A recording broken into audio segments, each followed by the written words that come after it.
데살로니가후서 3장 16절 함께 읽겠습니다. 평강의 주께서 친히 때마다 일마다 너희에게 평강을 주시기를 원하노라. 주는 너희 모든 사람과 함께 하실지어다. 여러분, 때마다 일마다 평강을 주시기를 원한다. 자, 이것이 주님의 마음입니다. 그리고 또 우리 복음을 맡은 사역자들의 마음일 수 있습니다. 여러분들 일생을 살아가면서 과연 내가 모든 때마다, 어떤 때마다, 모든 하는 일마다 평안한가 한번 생각해 보십시오. 여기서 평안이라는 것은 그냥 마음의 부분만 얘기하는 것이 아닙니다.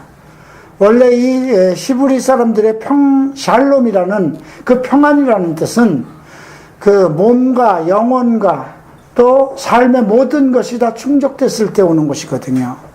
그러면 그 평안이 어디에서 올까요? 오직 하나님으로부터 오는 것이죠. 예수님께서도 말씀하셨습니다. 우리의 평안은 세상이 주는 것과 다르다고 그랬습니다. 과연 여러분들이 평안한가 한번 생각해 봐야 돼요. 예수를 믿으면서 과연 내 인생이 평안한가? 만약에 여러분들이 평안하지 않다면 과연 내가 예수를 믿고 있으면서도 평안하지 못한 이유가 어디 있는가? 그 원인을 좀 생각해 봐야 돼요. 자, 몸이 아픈 사람이 있다고 하십시다.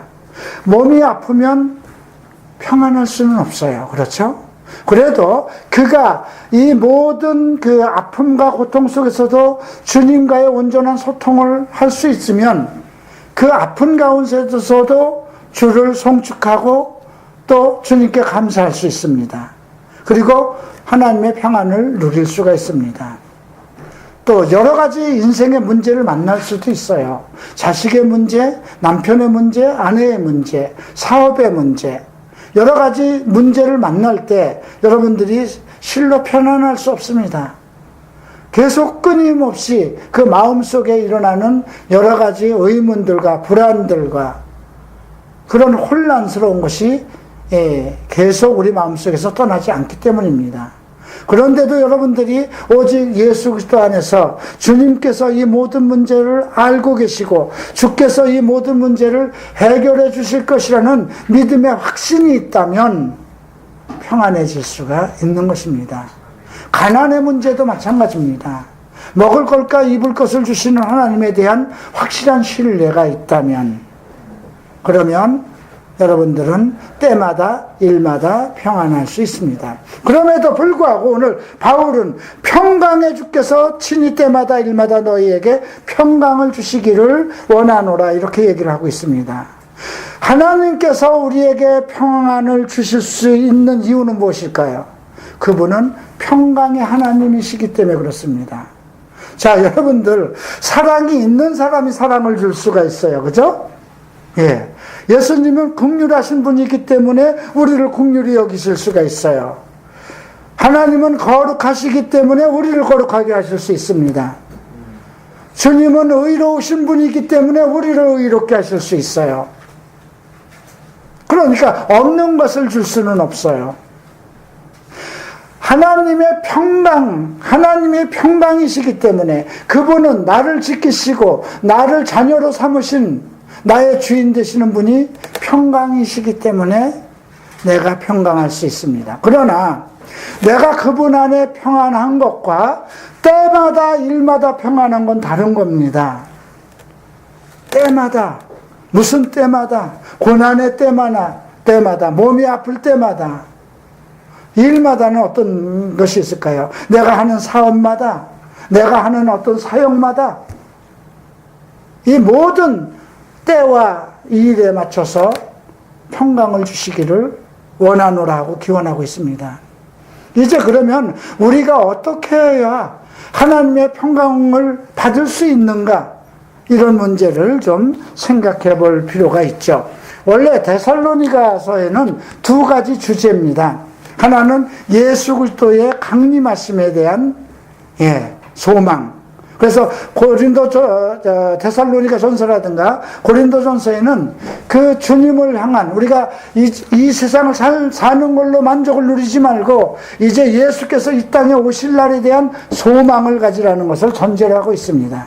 그런데 특별히 데살로니가 후서에서는 그 소망만 갖는 것이 아니라 그 소망을 갖기 위해서 그 소망을 가진 우리가 그 온전한 소망에 성취되기까지는 우리가 해야 할 일들, 어떻게 살아야 할 것인가, 그 상황을 언급하고 있습니다. 우리가 잠깐 데살로니가 후서 1장을 잠깐 먼저 또 살펴보도록 하겠습니다. 먼저 물론 1장 2절에서도 하나님 아버지와 우리 주 예수 그리스도로부터 은혜와 평강이 너희에게 있을지어다 하고 바울은 기원을 합니다. 그리고 3절에서 항상 하나님께 감사하는 것이 당연함은 너희의 믿음이 더욱 자라고 있다는 것, 그 다음에 너희의 사랑이 풍성하고 있다는 것을 전제로 하고 있습니다. 하나님의 은혜와 평강이 우리에게 풍성하기 위한 조건, 그 중에 당연한 것이 두 가지 있는데 우리의 믿음과 우리의 사랑의 실천입니다. 여러분들 믿음이 어디에 있나 한번 생각해 보십시오. 과연 나는 하나님을 아는 믿음을 가지고 있는가? 예수 그리스도를 아는 믿음을 가지고 있는가? 그리스도와의 나와 어떤 관계를 가지고 있는가? 여러분들 아버지는 여러분들이 잘 압니다. 왜 할까요? 여러분들의 부모는 여러분들의 자기 자녀에 대해서 모든 것을 다 압니다. 그렇기 때문에 우리가 안다는 그것은 그냥 이신전심으로 지식적으로도 또 마음으로도 아는 것을 얘기하는 것입니다. 그런데 하나님과의 나의 관계가 그냥 내가 예수를 믿는 걸로 아는 관계가 돼서는 안 된다는 것입니다. 그분과의 나의 관계가 완전히 어떠한 말씀을 통해서 하나님은 어떠한 분이신가, 예수님은 어떠한 분이신가, 그러한 관계성을 언급하는 것입니다. 그래서 믿음이 더욱 자라기를 소망해야 되는 것입니다. 또 사랑의 풍성함은 무엇인가요? 우리가 삶 속에서 하나님을 사랑하는 것만큼 내 이웃에게 사랑을 베풀 수 있는 것을 전제로 하는 것입니다. 또 한 가지를 더 바울은 우리에게 언급하고 있는데 환난 속에서의 인내를 언급하고 있습니다. 그래서 4절에서 너희의 참는 모든 핍박과 환난 중에서 너희의 인내와 믿음을 인하여 이런 얘기를 합니다. 우리의 믿음은 어떤 환난과 핍박 속에서도 참을 수 있고 인내할 수 있어야 된다는 것입니다. 이것은 우리 그리스도인이 모든 사람들이 겪어야 할 그러한 인생의 고난이기도 합니다. 우리가 넘어야 할 산이기도 하고 우리가 또 건너야 할 강이기도 한 것입니다. 그래서 우리가 온전한 믿음이 점점 성장해야 되고 사랑은 계속 실천해야 되고 그리고 어떤 환난과 핍박 속에서도 인내하는 조건을 가져야 된다는 것입니다. 왜 그런 것을 가져야 될까요? 왜 그렇게 참고 견뎌야 될까요? 왜 그렇게 믿음을 지켜야 될까요? 왜 그렇게 사랑을 실천해야 될까요? 우리에겐 이 세상에서 줄 수 없는 엄청난 상급이 기다리고 있기 때문에 그렇습니다. 그 소망이 무엇이냐면 예수 그리스도가 이 땅에 오시는 것입니다. 이 땅에 오셔서 우리와 예수 그리스도와 함께 왕노릇하기 위한 그 권세를 주는 그 시대가 우리에게 정말 하나님의 사람으로서 정말 애쓰고 믿음을 지키고 사랑을 실천하고 인내와 고난을 겪어온 그것에 대한 보상이 하늘로부터 오는 것입니다. 그래서 우리가 그리스도의 강림하심에 대한 소망을 절대적으로 버리지 말아야 된다는 것입니다. 그 소망이 없으면 예수 믿는 것도 헛것이죠. 바울은 우리가 전하는 복음도 헛것이며 성도들이 살아가는 믿음의 모든 실천도 다 헛것이라는 것입니다. 그러니까 우리의 믿음의 종착지, 우리가 사랑을 베푸는 모든 그 사랑의 실천의 종착지, 우리가 핍박과 고난 속에서 참고 이기는 그 종착지는 결국 예수 그리스도의 강림하는 날에 그분 안에서 우리가 누려야 할 영원한 생명, 축복에 있다는 것입니다. 그런데 성경은 모든 사람이 다 그 축복을 참여할 것이냐, 그렇게 허락되지는 않았습니다. 우리가 고린도전서 6장 9절을 보면 불의한 자가 하나님의 나라를 상속받지 못한다고 그랬습니다. 음행하는 자, 간음하는 자, 도둑질하는 자, 술 취하는 자, 남색하는 자, 세욕에 빠진 자들은 하나님 나라를 상속받지 못한다고 그랬습니다.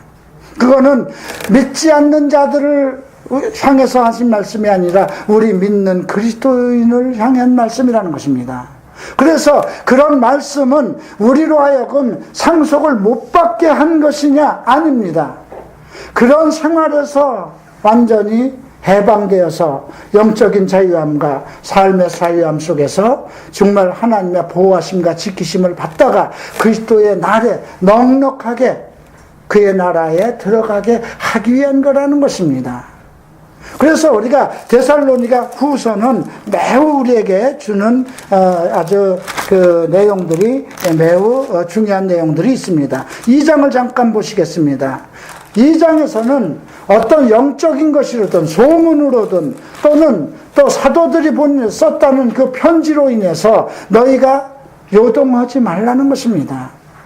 요즘 우리가 어떤 교단을 보면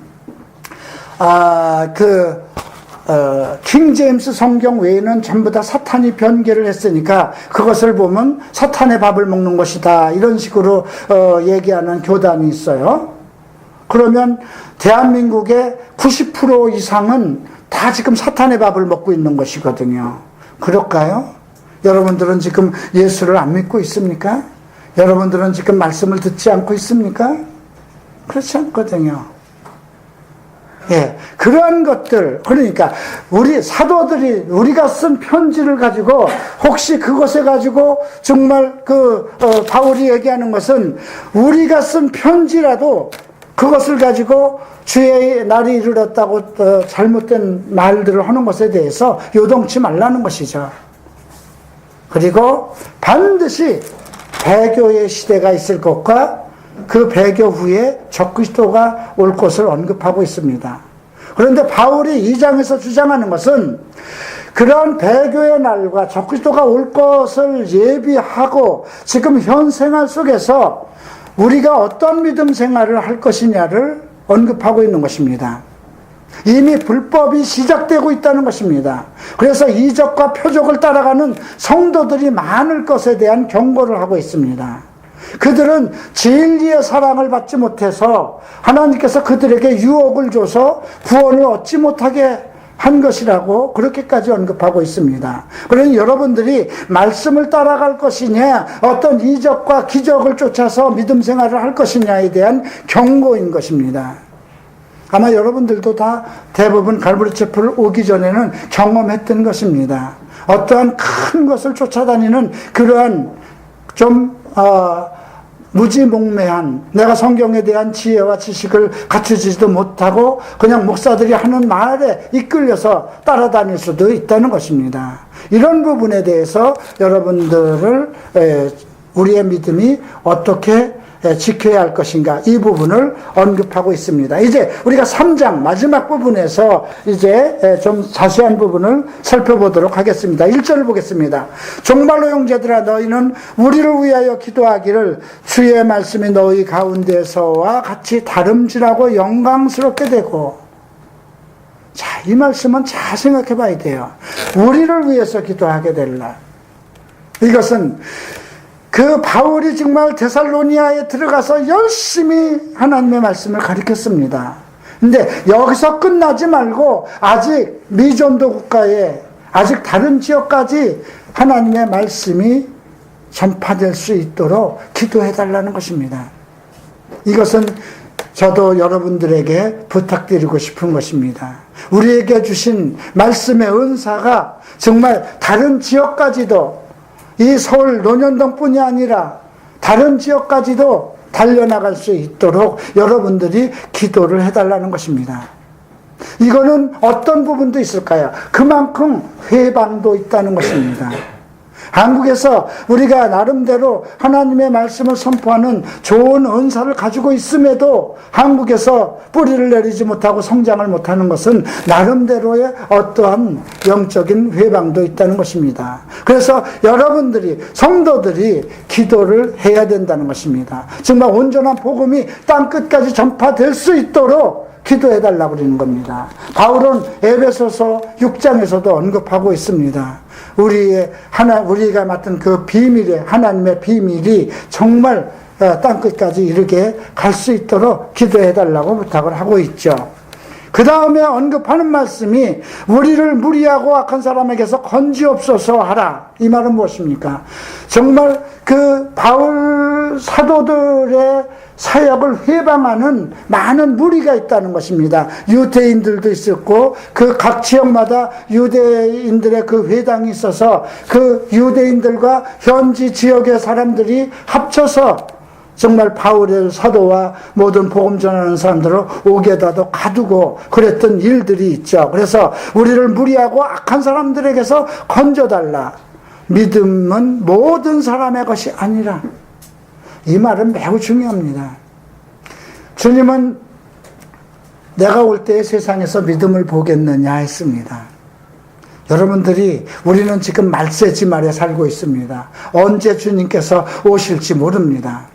그렇기 때문에 빨리 우리가 거룩하고 의로움으로 변화돼서 정말 오직 주님만을 위해서, 그날의 영광만을 위해서 살아가야 되는 것입니다. 그럼에도 불구하고 그런 일들을 회방하는 무리는 세상 가운데 여전히 있다는 것입니다. 이것이 바울이 이제 복음 전함을 위한 사역자들을 위해서 성도들에게 부탁하는 기도의 제목입니다. 자, 이제 바울은 그 외에 이제 성도들이 해야 할 일에 대해서 기도합니다. 3절에 보면 주는 미쁘사 너희를 굳게 하시고 악한 자에게서 지키시리라. 너희를 지키시기를, 성도들을 온전하게 지켜주시기를. 여기서 악한 자는 여러 가지 면에서 다른 부분이 있겠죠. 어떤 음행에 휩쓸리지 않게 하는 것, 정치적으로 휩쓸리지 않게 하는 것, 어떤 세상적인 풍조에 따르지 않게 하는 것. 우리가 믿음 생활을 하면서도 그 많은 사람들 중에 잘못된 헛된 믿음으로 여러분들을 유혹하는 그런 사람들이 있다는 것입니다. 그래서 믿음은 모든 사람의 것이 아니라는 것이죠. 잘못된 가르침을 받은 사람들은 여러분들에게 잘못된 믿음 생활을 전달할 수밖에 없다는 것이죠. 자, 이제 4절을 봅니다. 너희에게 대하여 우리의 명한 것을 너희가 행하고 또 행할 줄을 우리가 확신한다. 지금 이제 바울은 두 가지를 확신하는 것이 있습니다.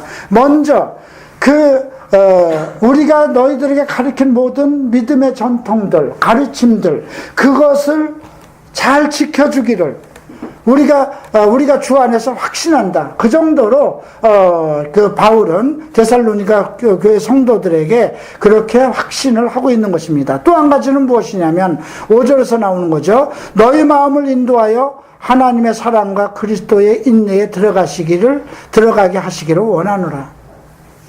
그러니까 한 가지는 바울 사도가 가르친 그 모든 말씀 속에서 그들이 그 전통을 따라서, 믿음의 전통이라는 건 무엇일까요? 교회 생활도 될 것이고요. 어떤 사회 봉사, 헌신에 관한 것도 포함될 것이고요. 그래서 다른 데 흔들리지 않고 자기네들의 지도자 사도 바울의 가르침을 따라서 움직이기를 그렇게 될 것을 확신하고, 또 한 가지는 그들의 마음을 주께서 인도해서 넉넉하게 하나님의 사랑과 그리스도의 인내 가운데 들어가기를 그렇게 기도하고 있습니다. 자, 그러면 왜 이렇게 간절하게 성도들이 정말 그 외적인 것에 흔들리지 않고 바울이 가르치는 성경적인 가르침과 그러한 믿음의 전통에 그대로 따르기를 강요할까요? 이미 세상 가운데는 그들을 믿음 생활을 헛들여치는 잘못된 무리가 있기 때문입니다. 그래서 6절에서 예수 그리스도의 이름으로 명하노니 규모 없이 행하고 우리에게 받은 유전대로 행하지 않는 모든 형제에게서 떠나라. 여기서 형제는 무엇입니까?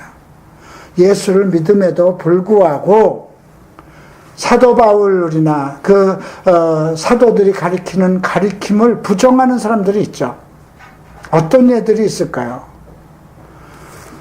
천년왕국은 없는 것이다. 그러면 성경은 이건 띄어내야 되잖아요. 그죠? 성경은 분명히 계시록에서 이제 예수 그리스도께서 이 땅에 강림하신다고 하셨고, 이 땅에서는 대환란, 7년 대환란이 있다고 하셨고, 그리고 대환란 후에 이 땅의 모든 적그리스도와 모든 불의한 것들을 다 예수님이 제하시고 이 땅에 오셔서 1000년 동안 우리와 함께 왕노릇한다고 기록되어 있습니다. 그런데 이것이 아니라 그러면 우리가 왜 예수를 믿어야 될까요? 근데 어떤 교회에서는 이미 천년왕국은 시작됐다는 거예요. 예수님께서 이 땅에 오셔서 천년왕국이 시작됐다는 것입니다. 그러면 여러분, 천년왕국이 시작됐는데 왜 더러운 것이 아직 남아있어야 되느냐 이거죠. 그죠? 아직도 왜 이혼을 해야 되고 성적인 더러운 것이 아직 남아있고 아직도 질병의 고통을 받아야 되느냐 이거죠. 예수 그리스도의 천년왕국 때에는 우리가 죽은 것이 하나도 없고 병들 것이 없고 먹을 것이 없는 것이 그런 시대가 아니라는 것이죠.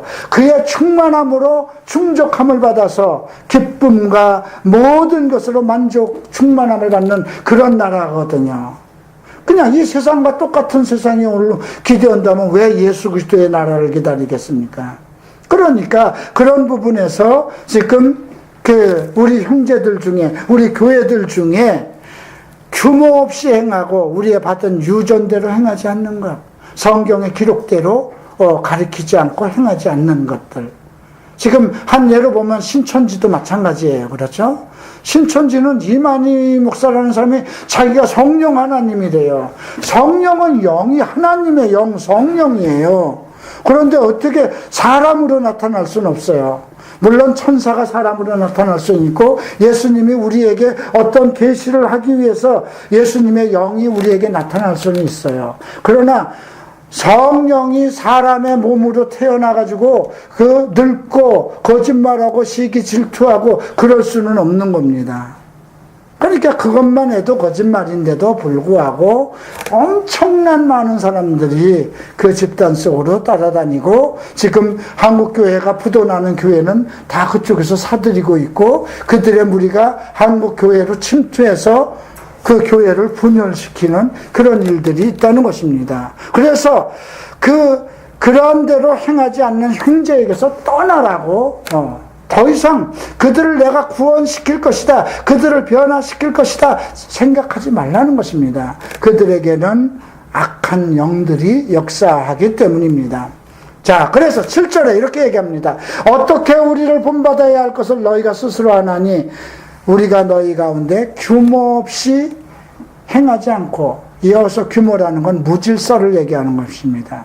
성경의 질서를 벗어난 것입니다.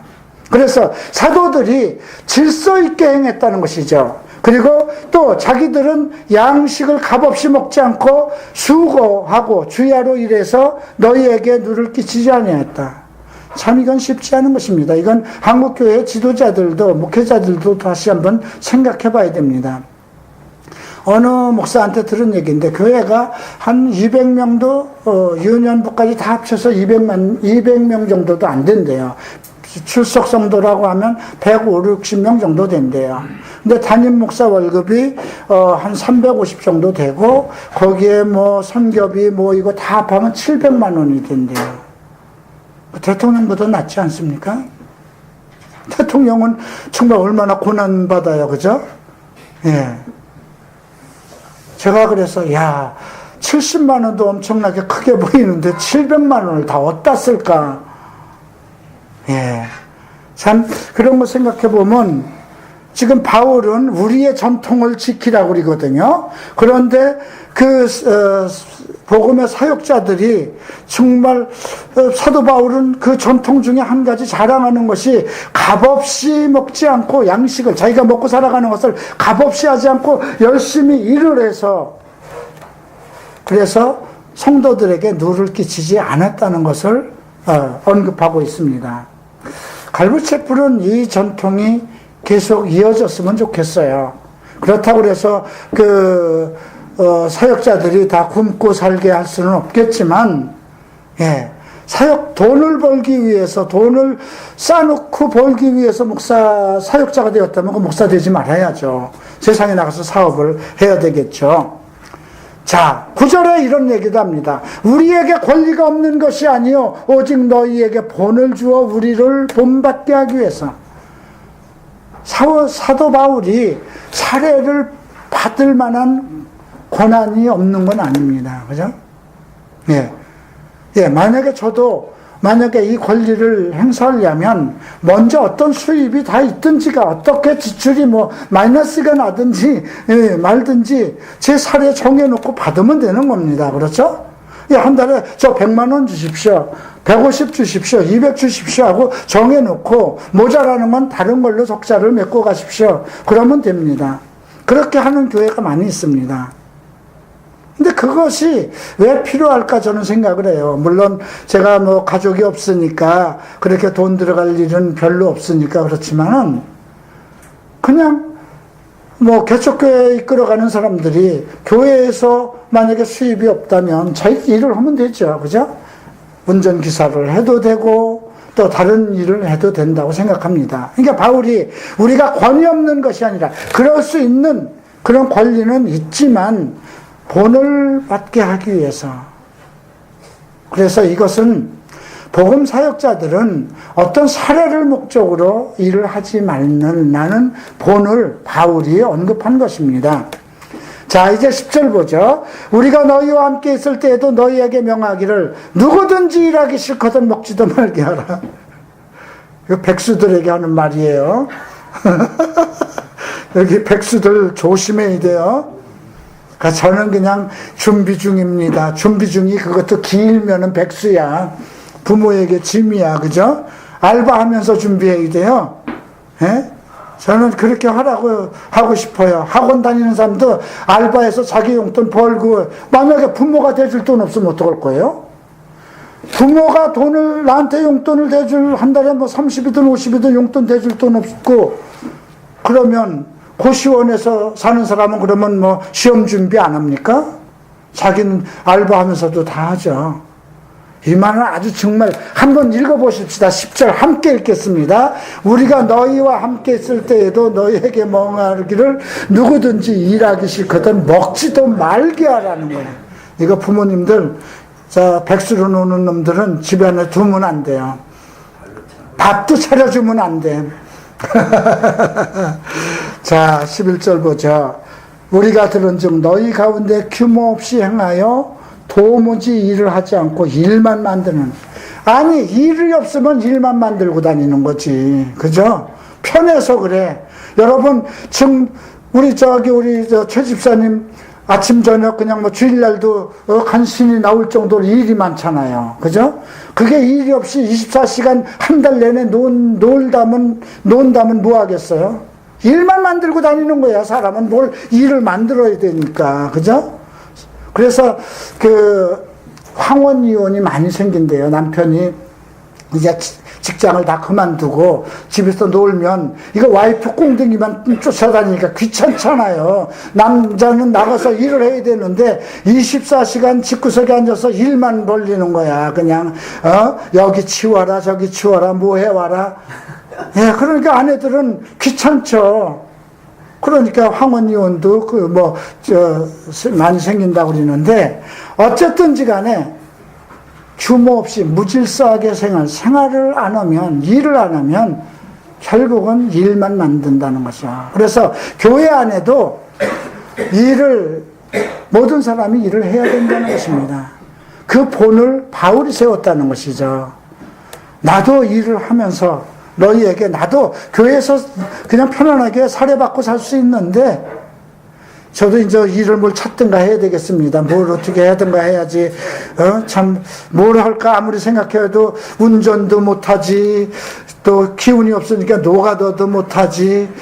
참 큰일 났습니다. 정말 백수로 지내는 것도 하루 이틀이지 21년간 정말 갈보리 채플 유일한 백수가 난데 오늘 이 말씀을 들으니까 참 할 말이 없습니다.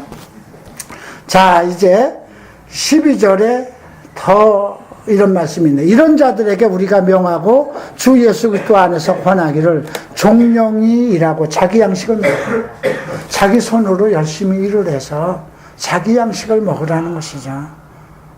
예, 이렇고 이것이 다 가정을 지키는 길이고 그 일을 하는 동안에 하나님의 기쁨과 평안을 누릴 수 있는 것이죠. 자, 이렇게 해서 바울은 이제 정말 사도들을 위해서 기도해 줄 것. 두 번째로 이제 성도들이 믿음 생활 속에서 주님이 오시기 날까지 어떻게 해야 될 것. 열심히 일을 하라는 것이죠. 자, 이제 마지막을 봅니다. 13절 봅니다. 형제들아, 너희는 선을 행하다가 낙심치 말라. 이 말은 무엇일까요? 선을 계속 행하라는 것입니다. 열심히 일을 해서 하다 보면 자기 돈도 다 아까울 수 있지만 선을 행하는 건 무엇일까요? 없는 사람에게 나누어 주고 사랑을 실천해야 되는 것이잖아요. 그런데 내가 이것을 하면서 이것이 내게 뭐가 유익한가? 그렇게 해서 중단할 수도 있거든요. 제가 이 말씀을 생각하면서 요즘에 제가 좀 그냥 이런 요즘 젊은이들의 여러 가지 문제를 위해서 꼭 내가 이 일을 내가 해야만 되는가? 지금 이제 6월 달이면 지금 퀴어 축제라고 그래서 또 서울시청에서 지금 동성애자들의 축제가 6월 달에 있고 이게 국제적인 대회로 지금 한다고 지금 난리들입니다. 그 준비가. 40몇 개의 단체들이 연합을 해서 동성애 단체들이 여기에 목사들도 들어있고 또 교회 천주교에서도 찬송하는 사람들이 있고 미국 대사관, 영국 대사관, 프랑스 대사관 각 대사관들이 지원을 하고 있어요. 서울 광장을 내어줬다는 것입니다. 우리 시민들이 돈을 내는 거잖아요. 그런데 한국교회는 잠잠해요. 이 문제에 대해서. 근데 이것을 내가 막을 수 있는 힘도 없어요. 그죠? 어떻게 할 거냐 이거죠. 그래서 요즘에는 내가 이거에 나서야 되는 거야 과연? 한국교회는 전부 다 침묵하고 있는데 여러분 미국이 기독교 국가인데도 동성애 결혼법 다 통과되고 말았잖아요. 그리고 나서 이제 뒷북쳐요. 이제 그 재판에서 싸워서 그걸 다시 뒤집으려고 그러는데 여러분 법이 한번 바뀐 거는 뒤집기는 더 힘든 거예요. 안 되는 거예요. 그런데 그것이 불과 오바마 정부의 재작년 2년 사이에 다 이루어졌는데 한국교회 침묵하고 있잖아요.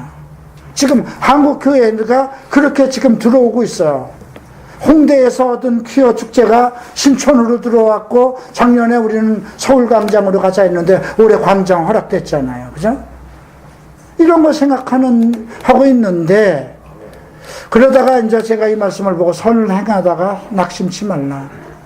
우리 교회가 아직 이 정도밖에 안 되고 그래도 그냥 이것을 할 사람이 한국교회에 나밖에 없다면 나라도 맡고 가야 되지 않겠는가? 한 사람의 영혼이라도 귀히 여겨야 되지 않은가? 내가 정말 한 사람, 두 사람밖에, 한 서너 사람밖에 회복을 못 시켰다 하더라도 또 그들이 남아서 또 하나님의 큰 은혜를 또 시작한다면 그걸로 만족해야 되지 않을까? 가끔 낙심을 합니다. 제가 사례도 받지 못하고 이거 정말 해야 되는가? 저들이 어떤 데가 글만 쓰면 쌍지팽이를 들고 지금 인터넷에서 그냥 때려 죽일 놈으로 나를 아주 몰두합니다. 이혼하라는 사람은 저쪽에서 아주 그냥 때려 죽일 놈입니다. 그런데 이런 일을 해야 되는가? 어떤 사람은 그 사람도 분명히 교회를 나가는 사람이 맞는데 나이는 나보다 배나 쳐드셔가지고 왜 이런 일을 하십니까? 이렇게까지. 그 친구 아직 30도 안 된, 30 정도 됐는데, 그걸 여러분 인터넷 공개상에서 얘기를 하면 그 글이 정말 수천 명이도 볼 수 있는 거거든요. 이혼아 이름 개나 줘. 이런 글도 올라오고. 그런 걸 볼 때마다 이거 내가 해야 되는가? 낙심을 합니다. 그런데 오늘 너희는 선을 행하다 낙심치 말라 그럽니다. 네. 누가 이 편지에 한 우리의 말을 순종치 아니거든 그 사람을 지목하여 사귀지 말고 저로 하여금 부끄럽게 하라. 만약에 여러분 중에 동성애 괜찮아, 뭐 술 먹어도 괜찮아, 뭐 그 정도는 뭐 자위를 해도 괜찮아 이렇게 얘기하면 그 사람 지목해서 사귀지 말라는 거예요. 왜 그럴까요? 그 사람들이 우리에게 미치는 영향이 크기 때문에 그렇습니다.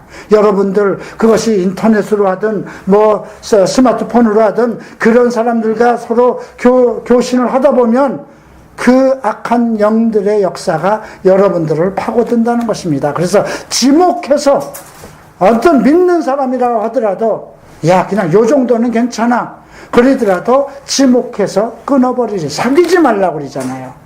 너 그러면 안 돼 하고 부끄러워하라는 것입니다. 그러나 흥미로운 말씀이 있죠. 15절 원수와 같이 생각하지 말고 형제같이 가라. 이거 지금 믿는 자들 안에도 그만큼 잘못된 사람들이 많다는 거예요. 제가 그래서 가능한 한 크리스천들끼리 선하게 모이고 선한 말을 하고 선한 모임에 자꾸 모여야 된다는 것입니다. 여러분들 우리 크리스천 안에도 예수를 믿는다고 하는 사람들 중에도 형제라고 하는 사람들에도 그들이 다 믿음의 사람들은 아니라는 것입니다. 그래서 바울이 앞에서 얘기했잖아요. 3장 2절에서 믿음은 모든 사람의 것이 아니라는 것입니다. 오직 하나님께서 택하시고 거룩하게 살고자 하는 사람들의 것이라는 것이죠. 성경 말씀을 보고 지키는 사람들의 것이라는 것이죠. 그렇기 때문에 그것을 회방하는 사람들은 우리 주변에 있다는 것입니다. 믿는 사람들 중에도 여러분들을 온전한 믿음을 흐트리려고 하는 사람들이 많다는 것입니다. 그런 사람들은 지목하여 부끄럽게 하고 사귀지 말라고 그랬습니다. 그러나 원수와 같이 여기지는 말라. 형제와 같이 여겨라. 요즘 제가 저쪽 편에 나를 공격하는 그 기자도 있습니다. 그들도 동성애 성향을 가지고 있어요. 난 그들에게도 같이 만납니다. 잘못하는 것에 대해서는 분명히 얘기를 합니다. 그런데도 우리 이제 교회 쪽에서 왜 그런 사람들과 만나느냐 그러죠. 근데 그렇게 되면 나도 예수를 믿기 전에 똑같았던 사람이잖아요. 그죠? 교회가 나를 받아줬기 때문에 그 사람도 언젠가 정말 하나님의 말씀을 통해서 깨달아서 변화되면 정말 더 큰 일을 할 수가 있잖아요. 그죠? 그래서 바울은 우리의 그 믿음, 말씀이 그들 속에도 달려갈 수 있도록 기도해 달라는 것이죠. 내게 주신 말씀의 은사가 그들에게도 전달될 수 있도록 이것이 우리가 해야 될 일이죠. 자, 아주 다시 한번 우리가 말씀을 읽고 끝내도록 하겠습니다. 16절입니다. 함께 읽습니다. 평강의 주께서 친히 때마다 일마다 너희에게 평강을 주시기를 원하노라. 주는 너희 모든 사람과 함께 하실지어다. 아멘입니다. 여러분 때마다 일마다 그리스도의 평안이 임하시기를 그렇게 기원하십시다. 모든 일마다 어느 때마다 평강의 하나님의 평안이 우리에게 임하게 됩니다. 그래서 이것이 해침을 받지 않으려면 주변 정리도 잘해야 됩니다. 안 만나야 할 사람은 안 만나야 됩니다. 믿는 사람이라고 해서 다 믿음의 사람이 아니라는 것 기억해 두시기 바랍니다. 기도하겠습니다. 다 일어나시기 바랍니다.